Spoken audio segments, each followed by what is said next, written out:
ಯಾವತ್ತಿದ್ರು ಸಾವಿದ್ದೇ ಇದೆ. ಹಂಗಂತೇಳಿ ಯಾವತ್ ಬರುತ್ತೆ ಅಂತ ಗೊತ್ತಿಲ್ಲ. ಅದು ಡಾಟ್.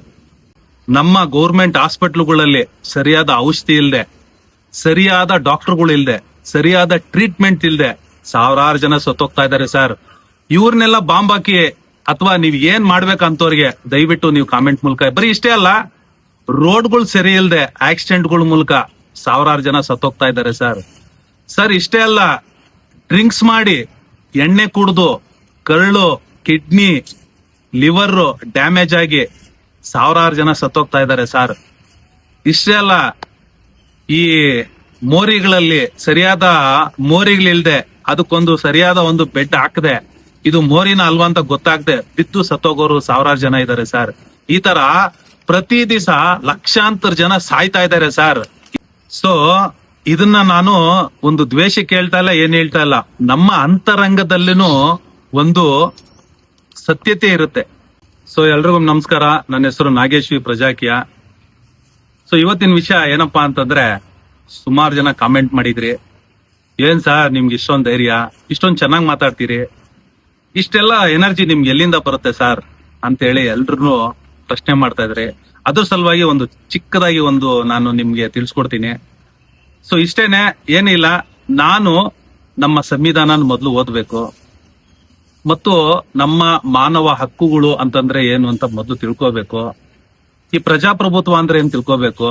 ಇದೆಲ್ಲ ಎನರ್ಜಿ ಬರೋದು ಎಲ್ಲಿಂದ ಅನ್ನೋದಕ್ಕೆ ಒಂದು ಸಿಂಪಲ್ ಎಕ್ಸಾಂಪಲ್. ಇವತ್ತು ಇನ್ನೊಂದು ಬುಕ್ ತಂದಿಲ್ಲ ಸಂವಿಧಾನದ್ದು, ಆದ್ರೆ ಇದೊಂದು ಮಾನವ ಹಕ್ಕುಗಳು ಅಂದ್ರೆ ಹ್ಯೂಮನ್ ರೈಟ್ಸ್ ಬುಕ್ನ ನಾವು ಚೆನ್ನಾಗಿ ಮೊದಲು ಓದಿ ತಿಳ್ಕೋಬೇಕು. ಅಂದ್ರೆ ನಾವ್ ಏನು ಹುಟ್ಟಿದೀವಿ, ಹುಟ್ಟಿದ ಮೇಲೆ ಈ ಪ್ರಜಾಪ್ರಭುತ್ವದಲ್ಲಿ ನಮ್ಮ ಅಸ್ತಿತ್ವ ಏನು, ಸೊ ಇದೆಲ್ಲ ನಮ್ಗೆ ಕರೆಕ್ಟ್ ಆಗಿ ಅರ್ಥ ಆಗತ್ತೆ. ಮತ್ತೆ ಈ ಮಾಹಿತಿ ಹಕ್ಕುಗಳು, ಸೊ ಇದೂನು ಅಷ್ಟೇ, ನಾವೆಲ್ಲಾನು ಪ್ರತಿಯೊಂದನು ನಾವು ತಿಳ್ಕೊಂಡ್ಬಿಟ್ರೆ ಖಂಡಿತ ಅವಾಗ ನಮ್ಗೊಂದು ಕ್ಲಾರಿಟಿ ಬರುತ್ತೆ.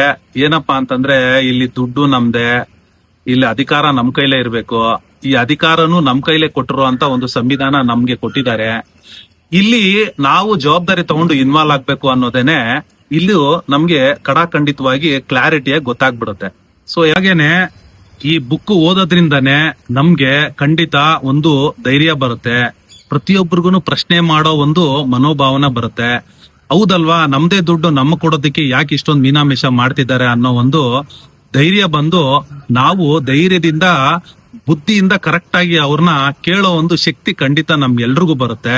ಸೊ ಅವಾಗ ನಮ್ಮ ಒಂದು ಹಕ್ಕನ್ನ ನಮ್ ಕೈಲಿ ಇಟ್ಕೊಳ್ಳೋದು ಖಂಡಿತ ಆಗ ನಮ್ಮ ಒಂದು ಉದ್ಧಾರ, ನಮ್ಮ ದೇಶ ಉದ್ಧಾರ, ಪ್ರತಿಯೊಂದನ್ನು ಪ್ರಶ್ನೆ ಮಾಡಿ ಪಡ್ಕೊಳ್ಳೋ ಅಂತ ಒಳ್ಳೆ ಧೈರ್ಯ, ಆ ಒಂದು ಸ್ಥಿತಿ, ಶಕ್ತಿ ಪ್ರತಿಯೊಂದು ಬರೋದೇನೆ ಈ ಒಂದು ಮಾನವ ಹಕ್ಕುಗಳು ಮತ್ತು ಸಂವಿಧಾನ. ಪ್ರತಿಯೊಂದಕ್ಕೂ ನಾವು ಇದನ್ನ ಮೊದ್ಲು ತಿಳ್ಕೊಂಡ್ರೆ ಆಗ ಖಂಡಿತ ನಮ್ಗೆ ಈ ಒಂದು ಧೈರ್ಯ ಬರುತ್ತೆ. ಯಾವತ್ತಿದ್ರು ಸಾವಿದ್ದೇ ಇದೆ. ಹಂಗಂತೇಳಿ ಯಾವತ್ ಬರುತ್ತೆ ಅಂತ ಗೊತ್ತಿಲ್ಲ. ಅದು ಡಾಟ್. ಆದ್ರೆ ಸಾವಂತೂ ಬರೋದ್ ಖಂಡಿತ. ಹಂಗಂತೇಳಿ ಹೆದರಿಕೆ ಮನೋಭಾವ ಹೊರಟೋಗುತ್ತೆ. ಯಾಕೆಂದ್ರೆ ಕ್ಲಾರಿಟಿ ಇರುತ್ತೆ ನಮ್ಗೆ. ಸೊ ಅದಕ್ಕೋಸ್ಕರ ಆ ಒಂದು ಉತ್ಸಾಹ, ಅದೊಂದು ಜ್ಞಾನ ಈ ಒಂದು ಪುಸ್ತಕಗಳಿಂದ ಖಂಡಿತ ನಮ್ಗೆ ಬಂದಿರೋದು. ಬೇರೆ ಇನ್ನೇನು ಸ್ಪೆಷಲ್ ಜ್ಞಾನ ಏನಿಲ್ಲ. ಸೊ ಹಾಗೇನೆ ವಿಷಯ ಇನ್ನೊಂದಿದೆ. ಏನಪ್ಪಾ ಅಂತಂದ್ರೆ, ಯುದ್ಧ. ಅಂದ್ರೆ ಪಹಲ್ಗಾಮ್ ಅಲ್ಲಿ 26 ಜನ ಸತ್ತೋದ್ರು. ಎಲ್ರು ಆ ಭಯೋತ್ಪಾದಕರನ್ನ ಸದೆ ಬಡೀರಿ ಅಂತ ಹೇಳಿದ್ರು. ಏನಂತ ಸದೆ ಬಡದ್ರ, ಯುದ್ಧ ಮಾಡಿ 8 ಕಡೆ ಒಂದೇ ಸತಿ ಒಡಿಸ್ ಮಾಡಿದ್ರೆ 9 ಕಡೆ ಅಲ್ವಾ.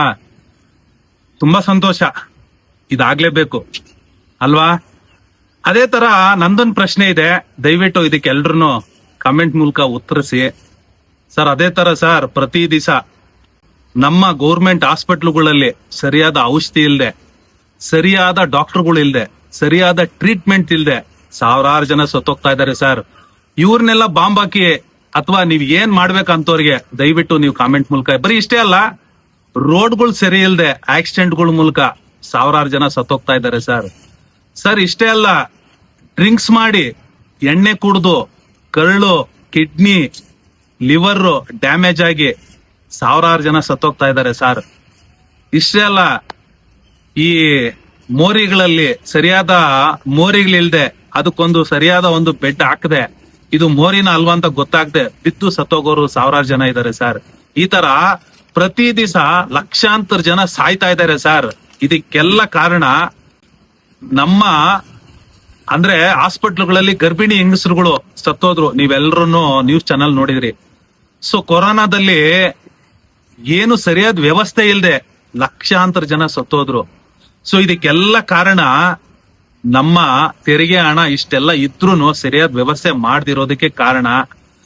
ಇದಕ್ಕೆಲ್ಲ ಸಾಯಿಸೋದಿಕ್ಕೆ ಅಂದ್ರೆ ಇದೆಲ್ಲ ಸತ್ತಿರೋದಿಕ್ಕೆ ಯಾರಿಗೆ ಪನಿಷ್ಮೆಂಟ್ ಕೊಡೋಣ, ಯಾರಿಗೆ ಶೂಟ್ ಮಾಡೋಣ, ಯಾರಿಗೆ ಬಾಂಬ್ ಹಾಕೋಣ, ದಯವಿಟ್ಟು ಕಾಮೆಂಟ್ ಮೂಲಕ ತಿಳಿಸ್ಕೊಡ್ತೀರಾ. ಇದಕ್ಕೆ ಯಾವಾಗ ನೀವು ಆಪರೇಷನ್ ಭ್ರಷ್ಟಾಚಾರ, ಆಪರೇಷನ್ ಸಿಂಧೂರ ಮಾಡ್ತೀರಾ ದಯವಿಟ್ಟು ಕಾಮೆಂಟ್ ಮೂಲಕ ತಿಳಿಸಿ. ಪ್ರಧಾನಮಂತ್ರಿಗಳೇ, ಮುಖ್ಯಮಂತ್ರಿಗಳೇ, ಜನಪ್ರತಿನಿಧಿಗಳೇ, ಅದೇ ತರ ಕರ್ನಾಟಕ ಮತ್ತು ಭಾರತೀಯ ಪ್ರತಿಯೊಬ್ಬ ಪ್ರಜೆಗಳು ದಯವಿಟ್ಟು ಇದಕ್ಕೂ ಏನಾದ್ರೂ ಒಂದು ಉತ್ತರ ಹೇಳಿ, ಕಾಮೆಂಟ್ ಮಾಡಿ. ಇದಕ್ಕೆ ಏನ್ ಸೊಲ್ಯೂಷನ್ ದಯವಿಟ್ಟು ತಿಳಿಸಿ. ಸೊ ಇದನ್ನ ನಾನು ಒಂದು ದ್ವೇಷಕ್ಕೆ ಹೇಳ್ತಾ ಇಲ್ಲ, ಏನ್ ಹೇಳ್ತಾ ಇಲ್ಲ. ನಮ್ಮ ಅಂತರಂಗದಲ್ಲಿನೂ ಒಂದು ಸತ್ಯತೆ ಇರುತ್ತೆ. ಈ ಸತ್ಯತೆಯಿಂದ ನಾವು ದಯವಿಟ್ಟು ನಮ್ಗೆ ಏನ್ ಬೇಕೋ ಅದನ್ನ ಮಾಡ್ಕೊಳ್ಳೋದಕ್ಕೆ ನೀವು ಇದಕ್ಕೆ ಸರಿಯಾದ ಉತ್ತರಗಳನ್ನ ಕೊಡ್ತೀರಾ ಅಂತ ತಿಳ್ಕೊಂಡಿದೀನಿ. ಸೊ ನಾವು ಇಷ್ಟೊಂದು ಒಳಗಡೆ ಇಷ್ಟೊಂದು ಸಮಸ್ಯೆಗಳನ್ನ ಇಟ್ಕೊಂಡಿದೀವಿ. ಈ ಸಮಸ್ಯೆಗಳನ್ನೆಲ್ಲ ಕರೆಕ್ಟ್ ಆಗಿ ನಾವು ಸರಿ ಮಾಡ್ಕೊಂಡು ಇನ್ನೂ ಸದೃಢರಾದ್ರೆ ಬೇರೆಯವ್ರಿಗೆ ಆನ್ಸರ್ ಕೊಡೋದಿಕ್ಕೆ ಇನ್ನೂ ಅತಿ ಸುಲಭವಾಗಿ ಆನ್ಸರ್ ಕೊಡ್ಬೋದು. ಇಷ್ಟೊಂದು ಕಷ್ಟ ಬೀಳೋದು ಅವಶ್ಯಕತೆನೂ ಇರೋದಿಲ್ಲ. ಇನ್ನೂ ಸದೃಢವಾಗಿರ್ಬೋದು. ಅದಕ್ಕೇನೆ ನಾವು ಬೆಳೆದು ಕರೆಕ್ಟ್ ಆಗಿ ಗಟ್ಟಿಯಾಗಿ ನಿಂತ್ಕೊಂಡು ಅಂತಂದ್ರೆ ನಮ್ಮ ಬಗ್ಗೆ, ಭಾರತದ ಬಗ್ಗೆ ಮಾತಾಡೋಕ್ಕೂ ಎದುರ್ಬೇಕು. ಆ ಮಟ್ಟಕ್ಕೆ ನಾವೆಲ್ಲರೂ ಬೆಳಿಬಹುದು. ಇದಕ್ಕೂ ತಮ್ಮ ಕಮೆಂಟ್ ಮೂಲಕ ಉತ್ತರಗಳನ್ನು ತಿಳಿಸಿ. ಇಷ್ಟ ಹೇಳ್ತಾ ಸ್ನೇಹಿತರೆ, ಏನಾದ್ರೂ ತಪ್ಪಿದ್ರೆ ದಯವಿಟ್ಟು ಕ್ಷಮಿಸಿ. ಮತ್ತೆ ಏನಾದ್ರೂ ಒಳ್ಳೇದಿ